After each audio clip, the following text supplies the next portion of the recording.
5 तरीके जिनसे black hole खत्म हो सकता है। हमारा ब्रह्मांड रहस्यों और अजूबों से भरा पड़ा है, और शायद इन सब में सबसे ज्यादा रोमांचक और डरावना है ब्लैक होल। ये वो जगहें हैं जहां भौतिक विज्ञान के सारे नियम टूट जाते हैं, जहां गुरुत्वाकर्षण इतना ज्यादा है कि प्रकाश भी इससे बच नहीं सकता। लेकिन क्या आपने कभी सोचा है कि अगर हम किसी ब्लैक होल को खत्म करना चाहें तो क्या होगा? क्या ऐसा करना मुमकिन भी है? चिंता मत करो, आज हम विज्ञान की मदद से कुछ ऐसे तरीकों के बारे में जानेंगे जो शायद, सिर्फ शायद, एक ब्लैक होल को खत्म कर सकें। तो चलिए शुरुआत करते हैं ब्लैक होल को खत्म करने के सबसे फिल्मी तरीके से, परमाणु बम। जरा सोचिए कि हम धरती के सारे एटॉमिक बॉम्बों को इकट्ठा करके एक ब्लैक होल पर गिरा दें। क्या यह महाविस्फोट इस यूनिवर्सी राक्षस को धूल चटा देगा? दुर्भाग्य से जवाब है नहीं। ब्लैक होल ऊर्जा और पदार्थ दोनों को निगल जाते हैं, और इस विस्फोट से निकलने वाली सारी ऊर्जा ब्लैक होल के लिए तो बस एक छोटे से नाश्ते की तरह होगी।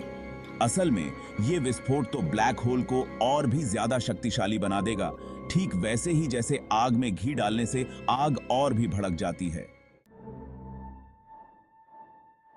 अच्छा, तो क्या होगा अगर हम ब्रह्मांड के सबसे विनाशकारी विस्फोटक एंटीमैटर का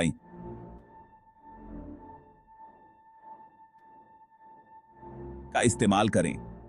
जब पदार्थ और एंटीमैटर आपस में टकराते हैं तो वे एक दूसरे को पूरी तरह से नष्ट कर देते हैं और बहुत ज्यादा ऊर्जा निकलती है। तो अगर हम चांद के आकार के एक एंटीमैटर बम को ब्लैक होल से टकरा दें तो क्या ये इस यूनिवर्सी डीमन को इरेसाने के लिए काफी होगा? एक बार फिर जवाब है नहीं। ब्लैक होल पदार्थ और एंटीमैटर दोनों को एक ही तरह से निगल जाते हैं, यानी ब्लैक होल को इस बात से कोई फर्क नहीं पड़ता कि आप उसमें क्या डाल रहे हैं, चाहे वो पदार्थ हो या एंटीमैटर, वो बस उसका वजन बढ़ाएगा। सोचिए, अगर हम एक ब्लैक होल को उसी के जैसे किसी और चीज से टकरा दें तो क्या होगा? मान लीजिए कि हम एक एंटी ब्लैक होल बनाने में कामयाब हो जाते हैं, जो कि बिल्कुल ब्लैक होल जैसा ही होता है लेकिन उसका ऑपोजिट।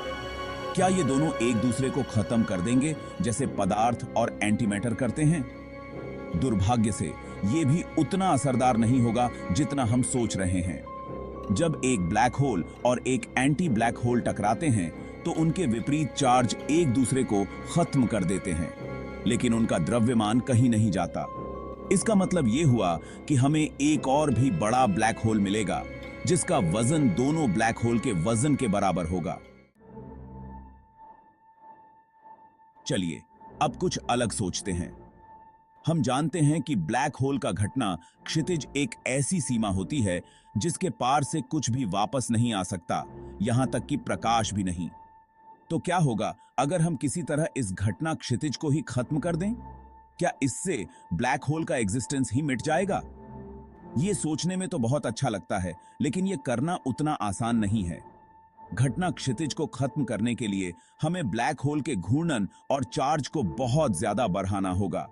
अगर हम ऐसा करने में कामयाब भी हो जाते हैं तो इसके नतीजे बहुत ही अनपेक्षित और शायद बहुत खतरनाक भी हो सकते हैं।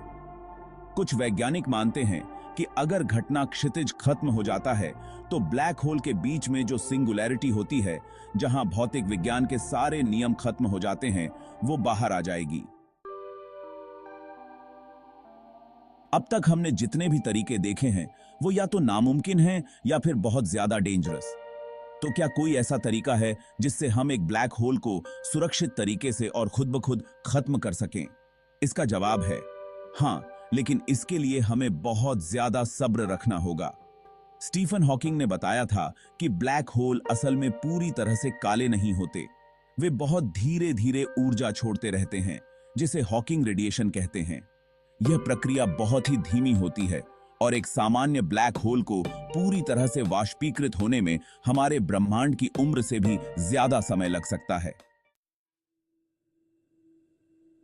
तो दोस्तों, जैसा कि हमने देखा, ब्लैक होल को खत्म करना कोई बच्चों का खेल नहीं है। ये हमारे ब्रह्मांड के सबसे रहस्यमयी और शक्तिशाली पिंड हैं और इनसे पीछा छुड़ाना इतना आसान नहीं है। लेकिन अगर हम थोड़ा गहराई से सोचें तो हमें समझ आएगा कि ब्लैक होल भी ब्रह्मांड के रूल्सों के गुलाम हैं। वो अमर नहीं हैं और समय के साथ वो भी धीरे धीरे मर जाते हैं।